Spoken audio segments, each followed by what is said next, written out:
God make woman out of? Well, if you read in the book of Genesis, chapter 2, verses 21 and 22, let's get to it. And the Lord God caused a deep sleep to fall upon Adam, and he slept. And he took one of his ribs, and closed up the flesh, and said thereof, And the rib which the Lord God had taken from man, made he a woman, and brought her unto the man. See, woman was made to be at man's side. She's an equal creature in the fact that she can represent God here on the earth.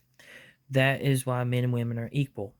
Despite what people try to tell you about Smith and Wesson making men and women equal, in the sight of God, we are all to be his representatives. Let me try again. Representatives here on the earth.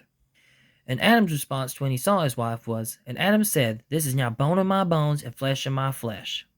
She shall be called woman, because she was taken out of man. So he saw her and was like, wow, man.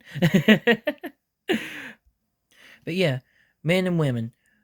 Not everyone tries to make those two groups of people get along, but inside of God, we are made to be equal and to be gardeners of this wonderful world He put us in. Throughout this book, many things happen, many things change. In the beginning, He made everything good. Lots has changed since then, so some things ain't good anymore. But it is up to you how you treat your fellow representatives, whether it be a man like me or a woman like someone else. You are to treat each other as the image of God, walking here on the earth doing awesome things.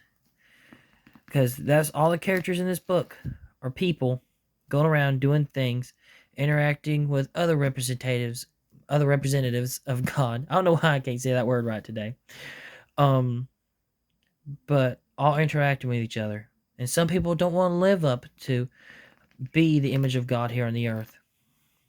And to be honest, we all can't do it perfectly, because it talks about, in the next page, it talks about their sin and their children killing each other and all sorts of terrible things.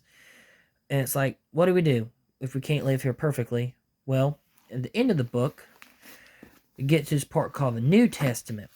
That's the part with all the red words in it. It talks about a guy named Jesus.